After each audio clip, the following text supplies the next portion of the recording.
היי, אני ליאור שני, נומרולוג, והיום, מה שאתם רואים סביבי, אנחנו הולכים ללמוד להתמזג עם הטבע. הדבר הראשון שאנחנו צריכים להבין כשאנחנו באים להתמזג עם הטבע הוא שאנחנו והטבע נמצאים בחציצה. יש הרבה מאוד חציצות בינינו ובינו, כמו שהעולם המערבי תכנת אותנו לאורך החיים. קודם כל, כדאי שנסיר בהדרגה את כל החציצות האלה בינינו ובין הטבע, כדי שנוכל להתחבר אליו בלי הפרעה. זה שלב ראשון. שעון למשל. המוחות שלנו מתוכנתים בצורה מערבית, מלידה, על רשימות. את זה אני צריך להספיק, את זה עוד לא הספקתי, את זה אני צריך לעשות, את זה עוד לא עשיתי. לגברים אולי קל קצת יותר לחבות את זה לכמה דקות או שעות, לאנשים יותר קשה בגלל מוח שונה וחשיבה נשית בוחנת יותר, אבל גם גברים וגם נשים יכולים לחבות את זה בצורה מודעת על ידי יצירת תחליף, מיקוד בטבע. קודם כל מיקוד חיצוני. הגעתם כבר? תפתחו למה שיש פה. תראו, תשמעו, תריחו, תחושו את הטבע הסובב. את הפרחים, את העצים, את האדמה, את האוויר, ריחות הטבע, את השמיים, חרקים, ציפורים, כל מה שמסובב סביבנו. אבל זה לא מספיק.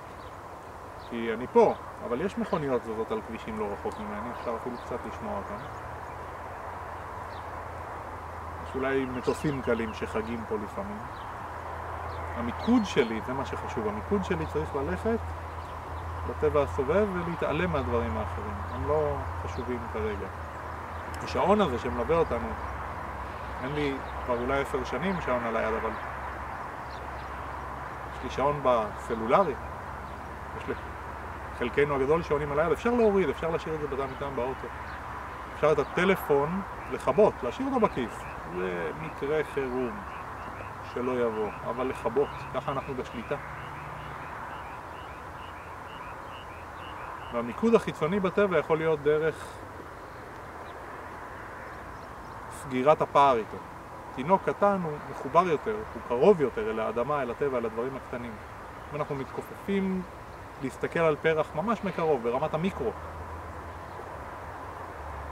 להסתכל על דבורה, להסתכל על ענף, על משהו. במרחק 0 אנחנו מתחילים להתמזג. כל הפעילויות הגופניות והרגשיות והאנרגטיות מתחילות להירגע ולחזור לבסיס שלהם. השורשים מתחברים, כפות הרגליים, עצם הזנב, ואנחנו מחברים שורשים למרכז כדור הארץ. עוד דבר שאנחנו יכולים לעשות זה לגעת עם כפות הידיים באדמה ולהתחבר אליה. החושים שלנו מפותחים בהרבה ממה שאנחנו חושבים. אם נעצום עיניים בטבע תוך כדי חיבור עם כפות הידיים, כפות הרגליים, אם נוריד את הנעליים לרגע, לאדמה, לעץ, לעלה גדול של שיח או פרח, נעצום עיניים אנחנו נתחיל להרגיש, והדמיון הוא לא שקר, דמיון הוא חיבור לחוש אישי. אנחנו נתחיל להרגיש את הטבע הסובב ולהתחבר אליו. דמיינו את עצמכם, חודרים דרך הפרח אל האדמה, אל השורשים, אל ליבת כדור הארץ, דרך העלים והכותרת, או העלים הגבוהים של העץ, אל עמוד אור, אל היקום, אל השמש, אל השמש המרכזית של הגלקסיה, אל האלוהים. והדמיון הזה ייקח אתכם לשם. כי אנחנו מסוגלים, רק שכחנו. הכנפיים נמצאות, אנחנו רק לא זוכרים שהם שם. וכשאנחנו משלימים מיקוד חיצוני בטבע, אנחנו גם יוצרים חיבור פנימי לנשמה שלנו, שהיא בדרך כלל שכוחה ומוזנחת. ומתחילים לתקשר איתה. ומתחילים להיות הנשמה שאנחנו ללא חציצת הגוף. מתעלים מעל החומר. עיסוק קבוע בטבע, גם אם זה 5 דקות באמצע העבודה ללכת ולהתחבר לעלים של צמח בעצית שם על יד, רק תוודאו שהוא לא מפלסטיק. יכול לתרום לנו הרבה מאוד. נשימה עמוקה. אבל אם אתם כבר באמת בטבע, תאלתרו. תשמחו. תתחברו לפרח, לעץ, לשיח, לאדמה עצמה, לרגבי האדמה, לריחות, לטעמים, לחיות, ליונקים, לרמסים, לחרקים, לכל מה שזז. תנו להם חשיבות, תהיו כמו ילד. בוא נהיה כמו ילדים שנותנים חשיבות לדברים הקטנים. הניסים שהטבע מאפשר הם ללא גבול ומידה, הם אינסופיים. הם נותנים לנו את האפשרות לחזור ליכולות הטבעיות האינסופיות של ילד שהוא צייר, שהוא פסל. צייר על קירות אולי, אבל הבנתי שיש צבע חדש שמאפשר לצייר עם חוש ומחיקים על הקיר ולמחוק. שהוא רקדן, שהוא זמר.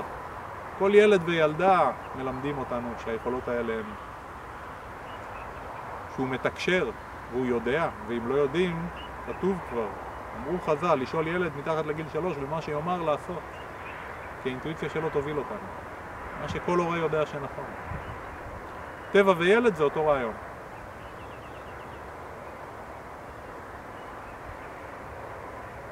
הטבע בגימטריה, אם נעשה את החישוב, 5, 14, 16, ועוד 70, זה 86. אלוהים בגימטריה, 1, 31, 36, 46, 86. הטבע ואלוהים נותנים שניהם 86. גם פו, ביבב, פו הדוב. שהוא מין ילד טבע כזה, צונצנת דבש לחברים טובים. גם פו נותן 86.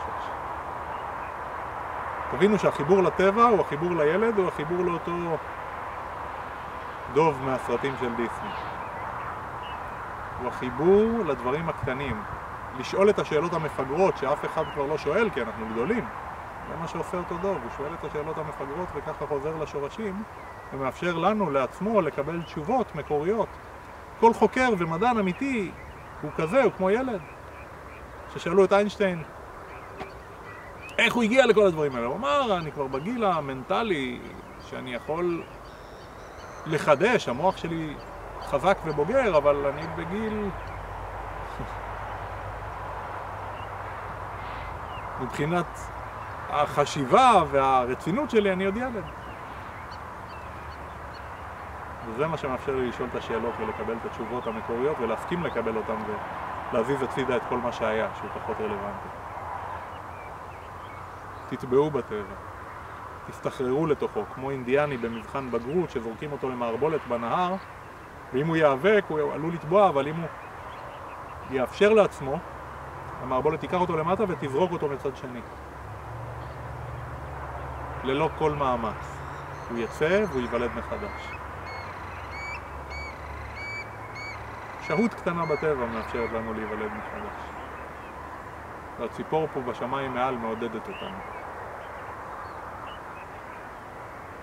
אם אתם צריכים עוד עידוד ותמיכה, יש בפייסבוק ובאתר שלי, פשוט תעשו לי אור שני בגוגל, אפשרות לקבל ייעוץ חינמי. תראו שם בצור קשר ולטיפ נומרולוגי עליי בשמחה. אתם מוזמנים לראות את כל הסרטונים באתר או ביוטיוב, בגוגל פלוס, ואם אהבתם אל תתביישו לסמן. ניפגש בטבע. להתראות בסרטונים הבאים.